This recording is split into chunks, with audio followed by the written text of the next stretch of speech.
ये कुछ particular words है जो नीचे आएंगे, आप अपनी बुक में एक बार देख लो जल्दी से कैसा दिया हुआ है। लेकिन जो बीच बीच में वर्ड है वो तो आएंगे नहीं, आप सभी को पता है, करेक्ट। तो ये टेबल आपकी बुक में देखो क्लियरली मेंशन किया होगा, है ना। फॉर्मेट दिया हुआ, singular object, object, possessive, plural object, object and possessive, correct. तो आप देख लो कि किस तरीके से आई फर्स्ट पर्सन आई और मी से, तो पॉजेसिव में क्या कर लेंगे आप, माइन करके लिख सकते हो, करेक्ट। प्लूरल सब्जेक्ट में आप वी करते हो, ऑब्जेक्ट में अस होता है, पॉजेसिव में अवर्स करके लिखोगे, है ना। देन सेकंड पर्सन के लिए यू, सिंगुलर सब्जेक्ट, यहां पे देखो सिंगुलर प्लूरल और उनके क्या ऑब्जेक्ट होंगे और उन्हीं के सामने पॉजेसिव किस तरीके से आएगा आपको वो बताएंगे। बाइफरकेट डायरेक्टली किया उन्होंने, है ना। चलो मैं टिक करते आता हूं। अपनी अपनी बुकों में ध्यान से देखना क्योंकि यहां पर प्रिंटिंग में थोड़ा मिस्टेक हुआ है, थोड़ा आगे पीछे हो गया, लेकिन आप बुक में ध्यान दो, है ना। या सिंगुलर में यू के तो पॉजेसिव में आएगा इट्स योर्स। सेम प्लूरल और ऑब्जेक्ट, प्लूरल में सब्जेक्ट क्या है यू, ऑब्जेक्ट भी यू ही है, तो पॉजेसिव में क्या आएगा its yours. Then third person के लिए क्या दिया हुआ है ही, करेक्ट। ही मेल के लिए होता है। इफ अगर हम मेल को ही बोल रहे, कोई सामने वाला पर्सन उस मेल की ही बात कर रहा है, अरे उसको जाके दे दो या उनको जाके दे दो, दैट मींस वहां पर अगर वो मेल पर्सन की बात कर रहा है तो वहां पे क्या आएगा हिम, क्या जाता है हिम। और हमने देखा है कि मेल पर्सन के लिए कौन सा वर्डिंग यूज किया जाता है हिज, कौन सा वर्डिंग यूज किया जाता है हिज। देन इफ अगर देखिए तो इसमें आपको पता भी चल जाएगा कि किस तरीके से होगा। जैसे नेक्स्ट दिया हुआ है शी के लिए क्या होता है हर और उसके लिए हर्स, बराबर। देन प्लूरल में दे देम और उसका हम पॉजेस में क्या कर सकते हैं देयर्स। सेंटेंस देखिए बहुत ही इजी होता है, सिर्फ एक बार रीड आउट करना है, पता चल जाएगा। इसके लिए अभी आप डायरेक्ट यहां पर आए, ऐसा लग रहा हो कि सर एकदम याद नहीं हो रहा है, तो जो हमने पहले पढ़ा है अभी तक, है ना, अपना बेसिक क्लियर करते जाओ। आप पूरे आपके पास पूरी स्टेयर्स है बहुत लंबी, बराबर। ये सीढ़ियां चढ़ने के लिए, अब ऐसा बोलना सर सीढ़ियां टूट गई है, चलिए बराबर सीढ़ियां है, स्टेप बाय स्टेप चढ़ोगे ना तो इजीली आप टॉप पे पहुंच जाओगे। बट डायरेक्ट ऐसा सोच लो कि नहीं छलांग मारते मारते जाओ तो पैरों में दर्द भी हो जाएगा, शायद गिर भी जाओगे, बराबर। इसलिए स्टेप बाय स्टेप जाओ। दैट मींस हम जो बेसिक अभी तक पढ़ते गए वो सारे पढ़ते जाओ, तब जाके ये कॉन्सेप्ट और अच्छे से क्लियर हो जाएगा, है ना। आप ही की बुक का है तो दैट मींस आप पढ़ सकते हो, है ना। आप लोग के बच्चे ये इजी सी, मतलब आप लोग जो पढ़ रहे हो इजीली कवर कर सकते हो, इसीलिए आपको बुक में दिया हुआ है। हार्ड होता तो सीधी बात है आता ही आउट ऑफ सिलेबस नहीं, आप ही कर सकते हो, ऐसा सब्जेक्ट है। चलो ये वर्ड दे दिया, अब इसके रिगार्डिंग कुछ एक्सरसाइज देख लेते हैं। जैसे वर्ड्स, चलिए देखो कौन से आगे पीछे हो गए थे ना, जितने में डार्क है ये वर्ड है, बाकी के सारे हैं। जैसे इट योर्स में देखो पॉसेसिव में इट नहीं आता है ना, पॉसेसिव में इट के रिगार्डिंग कुछ वर्ड ही नहीं है। चलो तो जितना पोर्शन डार्क किया हुआ है ये इसके नीचे आएगा, आप जैसे अपनी बुक में देख रहे हो। Then words such as my, his, her, its, your, their and our also shown possession but need a singular or plural noun after them.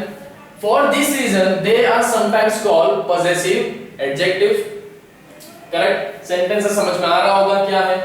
मेरी आप एक बात मानिए तो हर जगह पे जहां पर जैसे पॉजेसिव के बारे में बताया गया है कि कौन से उसके वर्ड्स आते हैं, सिंगुलर में कौन से वर्ड आते हैं, प्लूरल के अंदर कौन से वर्ड आते हैं, जैसे प्लूरल प्रोनाउन के अंदर, तो वो लिख के रखो। एग्जाम टाइम में कंफ्यूज हो जाओगे या तो फिर बुक ढूंढते रहोगे कि अरे कहां पर था ये क्वेश्चन, बराबर। तो एक बुक में आप लिख के रखो, आइदर इंडेक्स साइड पे, लास्ट पेज पे, वो आपको पता है, ठीक है, किस तरीके से आपको नोट बनानी है, ये आपको अच्छे से पता होगा, तो उस हिसाब से बनाओ ताकि एग्जाम टाइम पे कंफ्यूजन ना हो। देन एग्जांपल है देखो, जैसे हमने यहाँ पे पॉजेसिव एडजेक्टिव यूज किए, जैसे his shirt is torn, her baby is crying, my book is interesting, their friends are coming to their house for dinner, our train is late, our में सीधी सी बात है me, that my train is late, है ना, my train is late, तो my करके लिख दिया हमने। the bird cannot fly, its wing is broken, its सामने वाले की बात करी जा रही है, करेक्ट। चलो यहीं पर आप देखो आपको दे दी एक्सरसाइज, कुछ इस तरीके से एग्जाम में आपको देखने में बिल्कुल मिलेगा, है ना, जहां पर आपको देखिए प्रोनाउन फाइंड करने होंगे, मींस डायलॉग होंगे, a group of friends are discussing plans for a party, complete the following dialogue with the suitable pronoun. Correct, dialogue हमने इसके बाद रिगार्डिंग डिस्कस भी किया था, आपने अपने पेपर में भी देखा था, बताया गया था पेपर सेट के अंदर कि आपको डायलॉग के रिगार्डिंग आएगा, है ना, डायलॉग राइटिंग आएगी कि जिसके अंदर डायलॉग दिए होंगे, आपको वहां पे स्पेसिफिक यहाँ पर वर्ड्स है, मे भी उसके अंदर हो सकता है कि कुछ एडिशनल वर्ड आपको ऐड करके वो सेंटेंस कंप्लीट करना होगा। तो वो कब आएगा, जब आपको पता होगा कि कौन सा पर्टिकुलर वर्ड यहाँ पर आएगा, प्रोनाउन में कौन सा वर्ड आएगा, पॉसेसिव में कौन सा आएगा, मे बी वो जो सेंटेंस है सिंगुलर है या प्लूरल है तो उसमें कौन सा स्पेसिफिक वर्ड आएगा, करेक्ट, आपको पता होना चाहिए।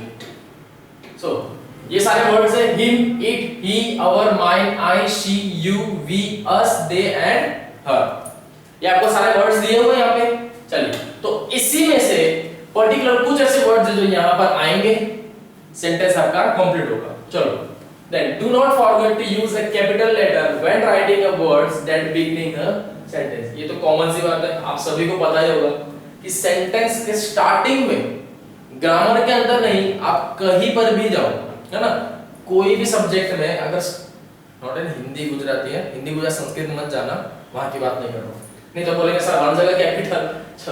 दैट मींस सेंटेंस का स्टार्टिंग आपको किसी कैपिटल लेटर से ही स्टार्ट करना होगा। एंड इफ अगर सेंटेंस आपका कंप्लीट हो रहा है, इफ अगर वहां पर आप अपने सेंटेंस को कंप्लीट कर रहे हो तो आपको अभी पंक्चुएशन देने होंगे, that means full stop, question mark है, पूछ रहे हो तो क्वेश्चन मार्क, इफ अगर किसी चीज में डाउट हो, हां या ना की सिचुएशन है, एक्सक्लेमेटरी हम जैसे देते हैं, करेक्ट, जहां पर एक से ज्यादा चीज आप स्पेसिफाई कर रहे हो तो कॉमा आना चाहिए, करेक्ट। तो ये सारी चीजें बहुत ध्यान रखा करो, इससे आपके मार्क्स बढ़ सकते हैं, नहीं डालोगे तो कम तो पक्का हो जाएंगे।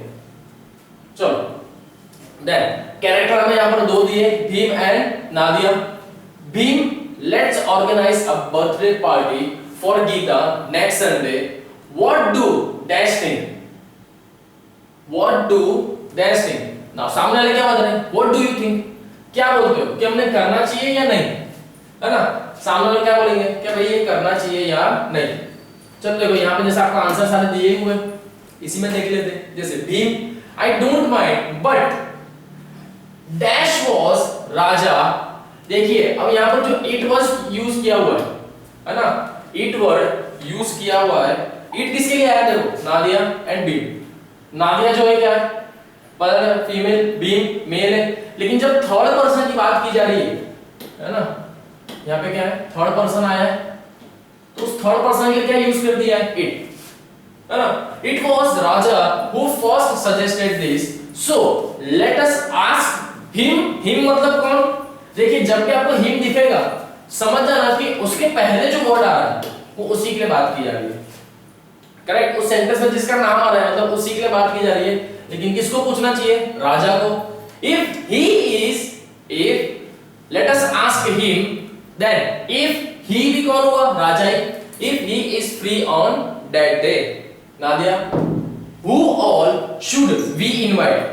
वी मतलब वी क्यों आया, क्योंकि यहाँ पे नादिया किस बात कर रही है कि हम दोनों को किन किन को बुलाना चाहिए, बराबर। ये कैसा हो गया, प्लूरल हो गया, करेक्ट, ये कैसा फॉर्म है, प्लूरल। प्लूरल में हम किस तरह से दो जन को स्पेसिफाई करेंगे, वी से, है ना।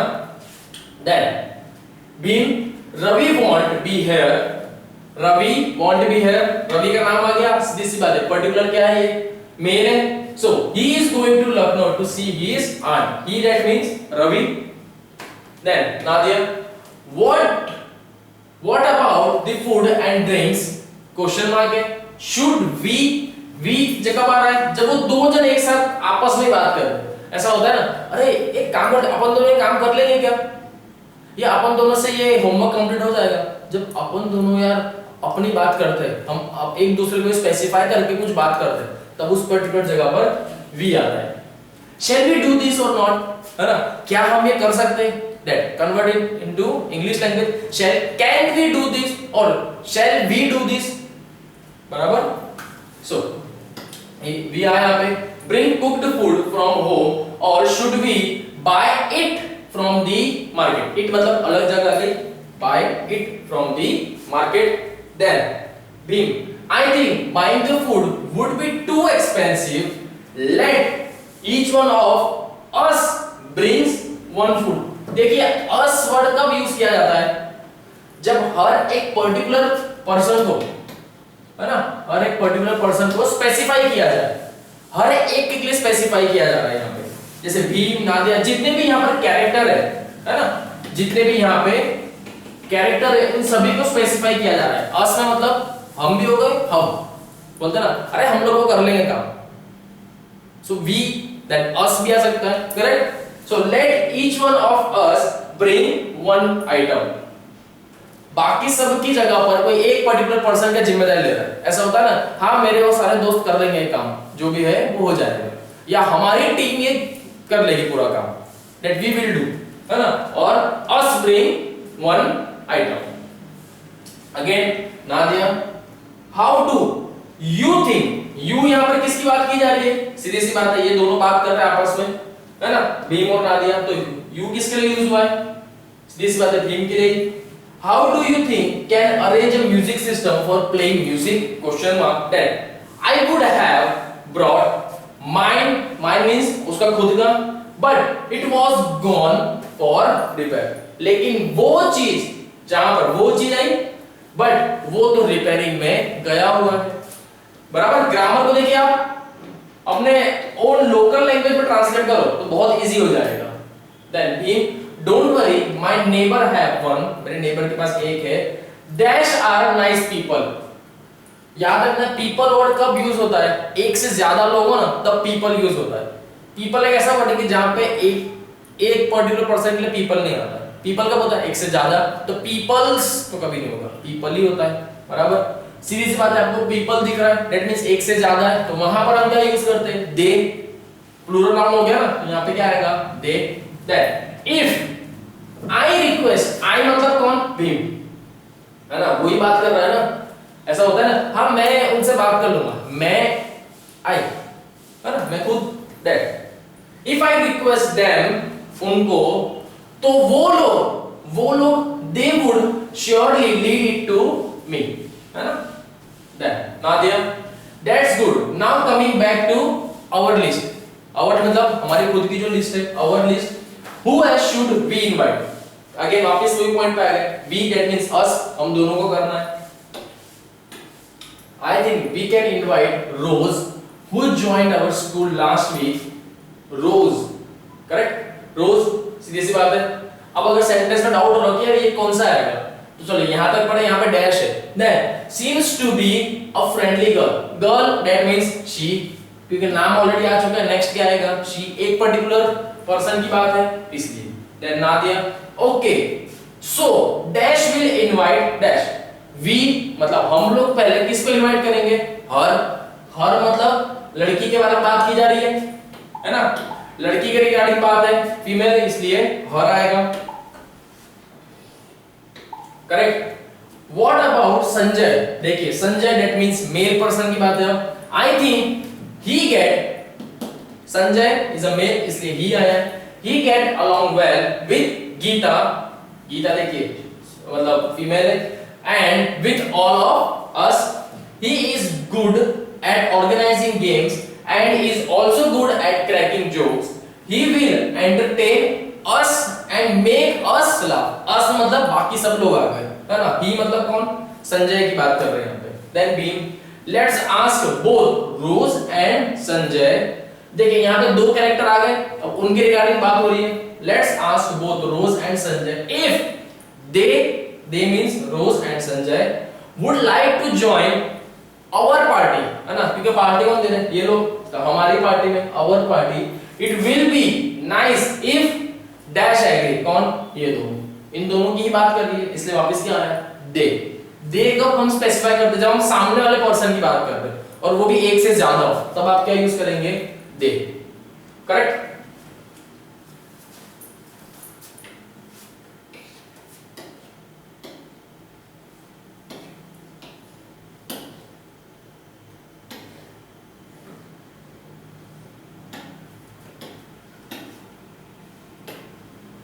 करेक्ट, समझ में आया सभी को? चलो नेक्स्ट आ जाते हैं इंफिनिटीज।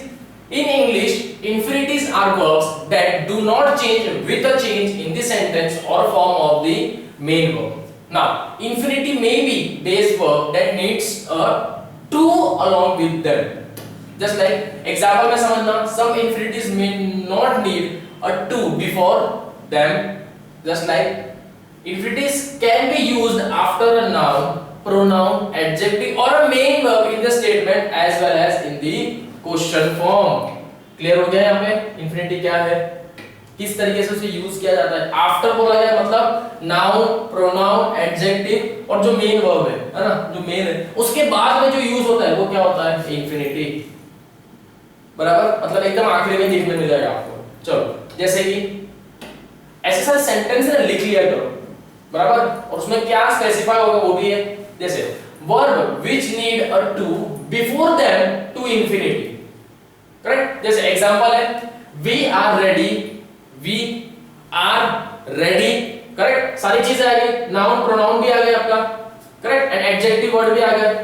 हमारा एडजेक्टिव वर्ड किससे बोलते हैं, कि सब्जेक्ट को आइडेंटिफाई करता है। वी रेडी आइडेंटिफाई हो रहा है। अब लास्ट टू बचा है क्या, नहीं, दैट मींस टू गो, जो जहां पर टू आ रहा है वो क्या हो जाता है आपका इंफिनिटी, टू गो नाउ, बराबर।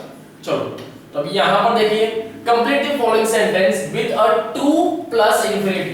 टू प्लस मींस यहां पर आपको आगे इन सेंटेंस के आगे जहां पर ब्लैंक्स है पहले टू आएगा, प्लस प्लस के साइन मींस अब यहां पे जो ऑप्शन है इनमें से कोई एक वर्ड ऐड करना होगा, डिपेंड्स अपॉन दी सेंटेंस, लेकिन आगे क्या लगेगा, टू, करेक्ट। जहां जहां पे आपको कुछ इस तरीके से सेंटेंस दिखते हैं ना कि जो वर्ड है उसके आगे टू गो या टू हैव, टू बी, तो ये to be, to have, to, जहां पे टू दिख रहा है वो कैसे है, इंफिनिटिव। कैसे है, इंफिनिटिव है, करेक्ट। चलो, सो ये रहा, if you travel abroad remember dash your passport, dash your passport. चलिए यही डायरेक्ट देख ले हम लोग। चलिए, if you travel abroad remember to carry your passport, to carry. Infinity में तो आपको ऐसा देखने मिल जाएगा, बराबर। बहुत इजी है, याद कर सकते हो कि इंफिनिटी जब है दैट मींस आगे वाले जो सेंटेंस है ना, जो आपको ब्लैंक्स दिए उसके आगे टू लिखना जरूरी होगा। इफ अगर यहां पर आपने टू नहीं लिखा है तो ये इंफिनिटिव सेंटेंस नहीं होगा, correct. Then I can't afford to reach the airport late, he wants to watch the new movie, then he has gone to the market to buy vegetables, then it will be a very cold up in the hills, don't forget to wear your woolen cap, correct। सारे words ऐसे ही है और sentence इतने easy दिए कि easily आप बना सकते हो, और साथ में तो ऑप्शन भी दिए होंगे तो और इजी है। सिर्फ फर्क क्या हो गया, इंफिनिटी में टू लगाना मत भूलना। अगर आपने प्रॉपर लिख भी दिया है और टू नहीं लिखा है तो आपको एक भी मार्क्स मिलेगा नहीं, है ना। चलो, नेक्स्ट आ जाओ, verbs which do not need a to before them. अब ऐसे कौन से वर्ब है जहां पर आपको टू यूज नहीं करना होगा, किसके अंदर, इंफिनिटी में, बराबर। हर चीज के दो पहलू होते हैं, एक सिक्के के दो साइड होते हैं ना, एक आगे एक पीछे। यहां पर आपने पहला क्या देखा कि ऐसे कुछ वर्ड्स जहां पर आपको टू यूज करके लिखना होगा, और ऐसे कुछ और वर्ड्स भी है जहां पर आपको टू यूज करने की जरूरत नहीं होगी, बराबर। चलिए, then verb which do not need a to before them, these infinity are called bare infinity। कौन सी, bare infinity। if अगर कहीं लिखा हो कि bare infinity आपको लिखनी है, क्या लिखना है, bare infinity कंप्लीट करनी है, that means वहां पर to नहीं आएगा, बराबर, वहां पे to नहीं आएगा। bare infinity often come after a modal verb but not always। Line समझ लेना, हमेशा नहीं बोला है, कभी कभार ऐसा हो सकता है। कब, वर्ब के बाद। वर्ब कब आता है, हमारा जब सब्जेक्ट है, सब्जेक्ट के बाद जस्ट वर्ब आता है ना, पर्टिकुलर वर्ड यूज करते हैं, we, were, are, verb use करते हैं। देन उसके बाद आप क्या करेंगे, bare infinities आएगी, अगर हुआ तो देन आता है हमारा एडजेक्टिव। हर सेंटेंस के अंदर यही चीज फ्रेम होती है। They also came after some other special verb such as make and let। ये कुछ ऐसे सेंटेंस है ना, जिसमें कब इनके बाद आपको ज्यादा देखने मिलेगा, जैसे मेक, लेट, इनके बाद आपको क्या आपका इंफिनिटिव पेयर देखने मिल सकता है ना। चलो now complete each sentence with the suitable word from the box. Now देखिए यहां पर आपको स्पेसिफाई क्या किया है, do not use to before the word, word के पहले आपको टू यूज नहीं करना है। क्लियर? यहां पर तो आपको ऐसे स्पेसिफाई किया है, बट इफ अगर एग्जाम में अगर ये पूछा गया, so complete the sentence with the suitable word from the box then in a bare infinitive. तो बेयर इंफिनिटिव पता होना चाहिए कि टू के कब आप यूज करेंगे, यूज नहीं करना है बिफोर वर्ब, वर्ब से पहले आपको यूज करना नहीं है। करेक्ट? चलो देख लो। So that I had complete my presentation before going to bed. You must you person noun आ गया, देन वर्ब, देन क्या आएगा, follow the schools rule. That I might, I again noun, उसके बाद उसका वर्ब है, visit my grandmothers in September. You should always check your spelling after you're finished writing. Then our teacher made us practice make sums before the mathematics examination. Then my older sister sometimes let me borrow her new badminton racket. Correct? देखिए कुछ इस तरह के sentence आपको देखने मिले। सो ऐसे ही आएंगे। चलिए आ जाते हैं हमारे एक्सरसाइज नंबर 3 पे। Next, adjective which needs a verb with a to before it. अब ऐसे कौन से एडजेक्टिव है, बराबर, एडजेक्टिव के बाद कहां पे आपको टू यूज करना होगा, ये तो बताया हुआ ही कि हमारा किस तरीके से सेंटेंस एक फ्रेम होता है। सबसे पहले क्या आ जाता है, नाउन। हर बार पॉसिबल नहीं है ये कि पहले नाउन ही आए, कितनी बार ऐसा होता है कि पहले एडजेक्टिव स्टार्ट होके भी नाउन आ जाता है ना। देन क्या आ जाता है आपके एडजेक्टिव। अब इसके बाद जो लास्ट आएगा वो हम क्या कर रहे थे, हमारा इंफिनिटिव, बराबर, क्या लेके आ जाते हैं, इंफिनिटिव। चलिए, adjective which needs a need a verb with a to before it. Example like I am glad dash to you, that I am glad to see you. Correct? आपके एडजेक्टिव के बाद आ रहा है I am, I, noun, verb, adjective आ गया। किसको? क्योंकि हमारा जो नाउन है, जो हमारा सब्जेक्ट है, नाउन क्या होता है हमारा सब्जेक्ट, जो मेन है ना, I की बात कर रहे हैं, उसे अगर वो सपोर्ट कर रहा है वो adjective, that I am glad dash to see you. Correct? To see you. The cultural program put by children was exciting. The children is our subject. है ना? Cultural program dash put by, the cultural program put by dash किसने? Subject यहाँ पे क्या था? हमारा cultural program है main. Correct? Adjective दिया है, verb adjective last में to watch. Then he is not strong enough dash to talk 10 miles. है ना? चलो, then verb which come after noun and pronoun needed too long with them. Examples. So example जैसे do you have a pencil to lend me? Then I have lots of work to complete. Can I have some time to eat? जहां पर आपको देखिए जो specific एक word है ना, ज्यादा देखिए इंफिनिटी है, सारे वर्ड कब आते हैं, at the end of sentence ही आपको देखने मिलेंगे। कहां पे? At the end of sentence ही देखने मिलेंगे। रीजन, क्योंकि भाई सबसे पहले तो हमारा सब्जेक्ट आ गया है ना, सब्जेक्ट आ गया, वर्ब आ गया और एडजेक्टिव आ गया, तो लास्ट का जो बचा वो तो अब यही होगा, है ना, बताया भी है specify after noun and pronoun, है ना, नाउन और we can say as a pronoun. Pronoun में ही, वी, शी, जैसे ये आई है, करेक्ट, प्रोनाउन के आगे आ रहा है, प्रोनाउन है वन काइंड ऑफ, माय, मी की जगह आई बता दिया। करेक्ट? सो एंड में ही आपको देखने मिलेगा। और किस तरह स्पेसिफाई करेंगे, टू। जब ये लास्ट वाली जो वर्ड है इनको बहुत क्या इंपॉर्टेंस देना हो ना, तब आप कुछ इस तरीके से लिखते हो, to complete, to have, we shall go to somewhere, बराबर, ये कुछ सेंटेंस है इस तरह के। देन given below in some information about Mr. Jalani, a teacher who is popular with his student, use this information to write a complete sentence with or without to study the exams first. So example is they work very hard. Mr. Jalani makes them. Now change किस तरीके से करेंगे? Mr. Jalani makes them work very hard. बराबर, ये without to हो गया. Then sentence को देखिए, दूसरा एक सेंटेंस मिल रहा है यहाँ पे आपको, just like they take their homework seriously dash. किसकी बात कर रहे हैं? मिस्टर जलानी फोर्स देम, है ना. So mister Jalani force them to take their homework seriously. It's a with to, it's a without to. ये देखिए, अब आप ऐसा बोलेंगे सर हमको ये कैसे पता चलेगा कि कहां पर टू रखना है, कहां पर नहीं रखना है?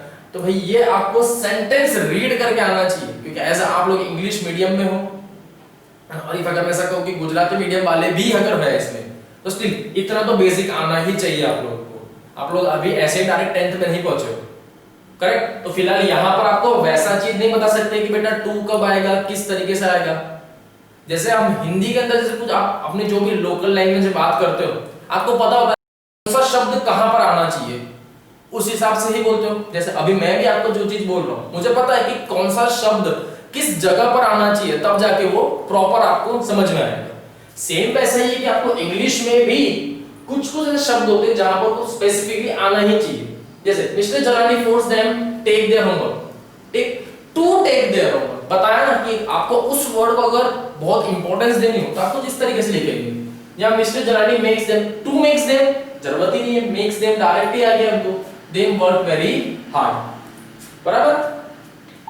चलिए, अब इन्हीं सब से रिगार्डिंग हमारी एक एक्सरसाइज दे दी गई है आपको. So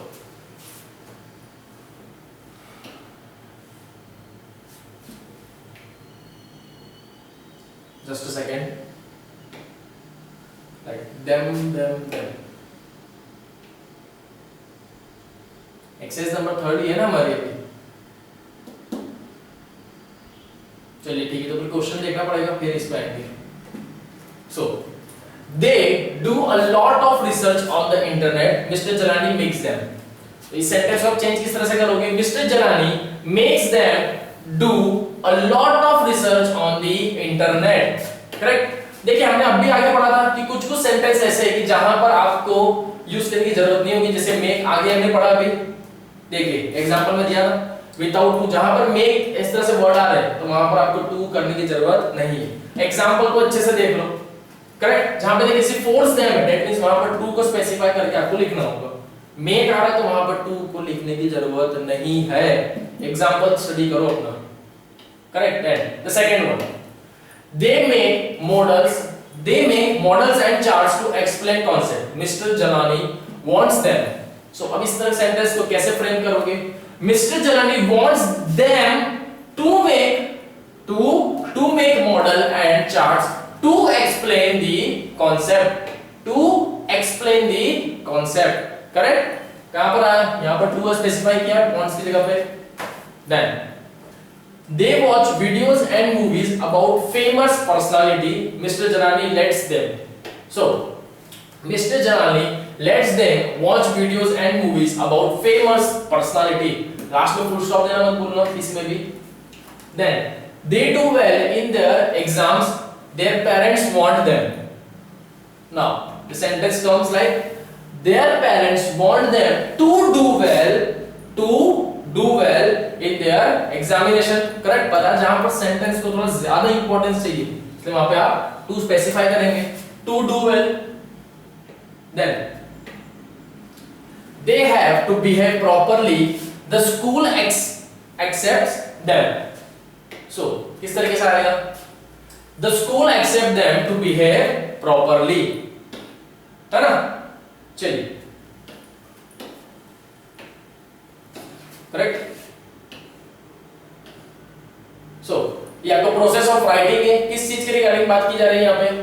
flow chart is journal of milk from farm house to dairy and the people of cities studies flow chart of the detail. चलिए, किस तरीके से मतलब ये पूरी प्रोसेस चलती है ना. ये जस्ट एक पूरी प्रोसेस बताइए कि मिल्क प्रोडक्शन का कैसा प्रोसेस होता है.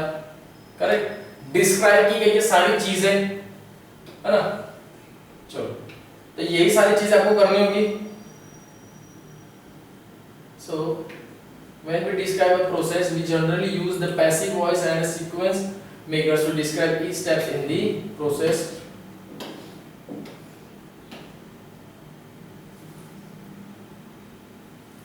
Then exercise दिए, write a paragraph describing the process of making chocolate. Use milk production flowchart in the given 157.2 guide you to remember different sequence market and passive voice. Remember of use pronouns whenever possible instead of repeating the nouns. For tips you have to use passive voice. Refer to the section 21.4. Let us learn grammar in the lesson of the village pharmacy. चलिए ये तो आगे वाला lesson है, उसमें से आपको देखने मिल जाएगा, है ना। आगे वाला चैप्टर है आपका, उसके अंदर है।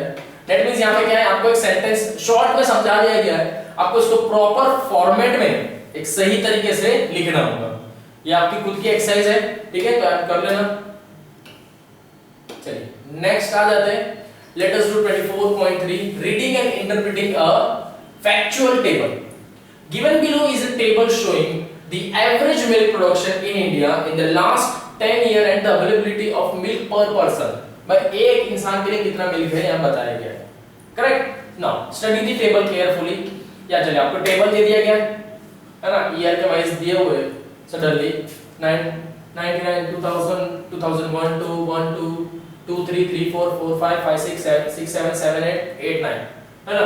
मिलियन ऑफ टन्स में यहाँ पे दिया हुआ per capita availability of milk grams per day. एक पर्सन को कितना ग्राम एटलीस्ट मिलना चाहिए पर डे, एक दिन में एक पर्टिकुलर पर्सन को 217 ग्राम मिल रहा था। कब मिल रहा था, ये डेटा है कि हाँ उस वक्त कितनी मतलब उनके पास कैपेसिटी बढ़ती जा रही है। देखो धीरे धीरे ये प्रोडक्शन बढ़ता जा रहा है, दैट इसीलिए तो अमूल का प्रोडक्शन दिन ब दिन बढ़ता ही जा रहा है। Then source department of animal husbandry dairy and fishing ministry of agriculture government of India. Source that means कि ये जो डेटा इनको कहां से मिला है, डिपार्टमेंट ऑफ एनिमल हस्बेंड्री और डेयरी एंड फिशरी और ministry of agriculture government of India, इन तीनों ने जब सारे डेटा प्रोवाइड करे तब जाके ये डेटा जो आपको दिख रहा है ये बन पाया। इसलिए यहाँ पे सोर्स लिखा है। सोर्स का मतलब क्या, कि पता तो चले ये चीज आई कहां से, है ना। तो ये इन लोगों ने इनके पास जो डेटा थे उसको कंबाइन करके डेटा आपके सामने स्पेसिफाई किया और ट्रू डेटा है ना, फेक नहीं है। सो चलिए एक्सरसाइज दी गई है। अब यहाँ पर एक्सरसाइज क्या है भाई, सामने आपको डेटा दिया हुआ है, इसी के रिगार्डिंग आपको इसको पूरा बनाना है। The increase in the milk production in 10 year was कितना था, कितना मिलियन टन्स था, है ना। कितना मिलियन टन्स है यहाँ पे 302, करेक्ट। कितना था 302।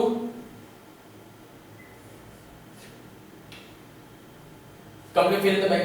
The increase in the milk production in 10 year was dash million ton। देखिए तो प्लस करके करना पड़ेगा फिर अब आपको, है ना। then increase in per capita availability of milk rose from, rose का मतलब क्या हुआ, increase from dash gram per day to dash gram per day in the same period। कितना बढ़ रहा था 217 ग्राम से डायरेक्ट कहां पहुंच गए 258 ग्राम, 258 ग्राम पे चले गए थे हम। यहाँ पे correct. then the smallest increase in production was in the year, कौन सी ईयर में सबसे कम प्रोडक्शन हुआ था, दिया हुआ 2002 2003, है ना। चलिए इस डेटा के अंदर आप देख सकते हो सबसे कम प्रोडक्शन कौन से दिन हुआ, कौन से टाइम पे था। देखिए इसको आपको कैलकुलेशन करके निकालना पड़ेगा एंड एग्जाम में ऐसा कुछ नहीं आएगा, मैं पहले ही बता दूं कि आपको डेटा के हिसाब से नहीं होगा। यहाँ पर आपको कैसे स्पेसिफाई करना होगा, इसको इसे डिवाइड करके देखना होगा कि इतना अगर मिलियन टन आ रहा है उसके सामने कितना मिल रहा है, डिवाइड करके एक्चुअल आंसर आपको देखने मिलेगा। ठीक है, तो यहाँ अपने ओन वर्ड्स में इसमें कर लेना एक्सरसाइज है, ठीक है, दैट्स इट, और कुछ नहीं है। बट याद रखना कि डेटा के अकॉर्डिंग एग्जाम में ऐसा कुछ नहीं आएगा, आपको पैसेज होगा लेकिन ऐसा डेटा वाला नहीं आएगा क्योंकि ये मैथ्स नहीं है ना। चलो then exercise 2, now complete the paragraph given below by using suitable words phrase from the box। चलिए दे दिए गए आपको वर्ड्स, नाउ सुटेबल वर्ड्स यहाँ पर आपको स्पेसिफाई करने होंगे कहां पर क्या आएगा। Then after the introduction of cooperative scheme India has become one of the major कौन सा आएगा, like major milk producing country, correct, milk producing country. Then milk production of India dash in the last 10 years, क्या हुआ है, बढ़ा है ना, पिछले, has substantially increased. Then along with the rise in production, the dash of the milk has also increased average per capita and their ability, correct. Then compared to the year 1999 to 2000, dash only 78.3 million tons of milk, like fourth वाले में कौन सा आएगा, when we produced only 78.3 million tons of milk, we were able to produce 108.5 million tons of milk in the year 2008-2009। हाँ, if अगर आप ऐसा बोलो कि कुछ ऐसा पैसे देखने मिल सकता है सर, तो भाई देखो, अगर ये डेटा आपको जो दिया है ना यहाँ पे, तो if अगर ऐसा होगा तो आपको ऊपर वैसे चार्ट फॉर्म में दिया होगा, बराबर, ऐसा चार्ट फॉर्म में आपको बताया गया होगा कि भाई देखो ये ऐसा कुछ डेटा है, अब उसके अकॉर्डिंगली उन्होंने क्या उस चीज को सेंटेंस के फॉर्मेट में समझाया हुआ है, करेक्ट। तो ऐसा आ सकता है in the year 2008-2009 which was and dash 30.2 ton, है ना, इंक्रीज ऑफ, बराबर, इतना बढ़ रहा है। देखिए ये थोड़ा कैलकुलेशन करना पड़ेगा, तब जाके पता चलेगा कि कितना बढ़ रहा है, करेक्ट। बढ़ रहा है, दैट मींस कैसे बढ़ रहा है, इन्होंने कंसीडर किया यहाँ पे इस चीज को 30.2। ओके, 30.2 देखिए किस तरीके से आया, समझ में आ गया, करेक्ट। यहाँ बताया गया ना कि 30.2 कैसे आया, तो 30.2 भाई ऐसे आया, लास्ट इसको देखो और इसको देखो, दैट मींस इतने सालों में आपका टोटल प्रोडक्शन कितना बढ़ा, पहले कितना था, दैट मींस हाईएस्ट वैल्यू कितनी है, इतनी, उसमें से 78 था पहले, 78.3 लेस करो, कितना आ जाएगा, कितना आ जाएगा, 30.2, करेक्ट। कैसे आ गया, 30.2 का टोटल प्रोडक्शन हुआ अभी तक, है ना, इतने सालों में इतना हमने क्या हुआ, इंक्रीज हुआ प्रोडक्शन, यही चीज आपको बताते हैं।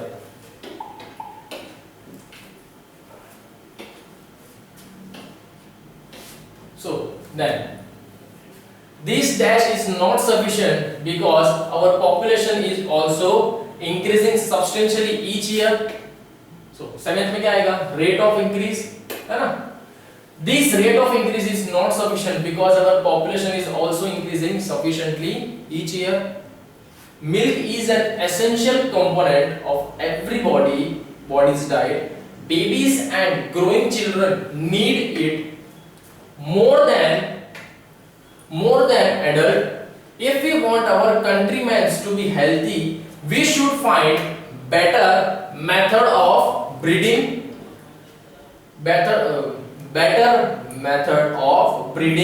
health cattle and feed them healthy fodders so that they yield more milk। बराबर, सीधी बात है, अगर उन दूध देने वाले जानवरों की अच्छे से क्या बोलते हैं देखभाल की जाए, उनको प्रॉपर खाना दिया जाए, तभी जाके वो जैसा हमें मिल्क हम एक्सपेक्ट कर रहे हैं वो तभी मिल पाएगा, correct. Then what you learn, ठीक है, ये तो आप पढ़ लेंगे ओन वर्ड्स में कि आपने क्या पढ़ा है इसके अंदर। देन आपकी टर्मिनल एक्सरसाइज दी गई है, करेक्ट। ये सारी टर्मिनल एक्सरसाइज जो है कंप्लीट कर लेंगे आपको, इसके सारे आंसर्स आपको पीछे साइड पे दिए हुए, करेक्ट। बहुत से जो इंडिविजुअल करने होंगे एंड बाकी के आपको सारे यहाँ पे दिए गए, करेक्ट, ये सारे स्पेसिफाई किए गए, पढ़ लेना, क्योंकि टर्मिनल एक्सरसाइज में से ही ज्यादातर आपको क्वेश्चन देखने मिल सकते हैं। मे भी कुछ इस तरीके के नहीं, या तो इस सेंटेंस को थोड़ा फ्लक्चुएट कर सकते हैं, थोड़ा सा ट्विस्ट करके पूछ ले, लेकिन मे भी मिलता जुलता कुछ ऐसे ही आएगा। सीधी सी बात है, अगर आप चैप्टर कोई भी अच्छे से रिवाइज कर लो ना, तो आपको क्वेश्चन आंसर देखने की जरूरत ही नहीं है, आप अपने ओन वर्ड्स में लिख सकते हो, करेक्ट। आंसर ऐसे सबको सारे यहाँ पे दिए हुए हैं, है ना, तो आप अपने ओन वर्ड्स में लिखो, या सेम टू सेम अगर ये भी लिख रहा हूं अगर ऐसा क्वेश्चन पूछा जाए तो, करेक्ट। तो यहाँ पर आपका चैप्टर नंबर 24 ये कंप्लीट हुआ यहाँ पे, है ना। चलिए सब अपना कंप्लीट कर लेना, लिख लेना जितने भी सब चीज थी, वर्गीज कुरियन के बारे में जो चीज बताई गई, अमूल के बारे में, ये सब देख लेना, करेक्ट।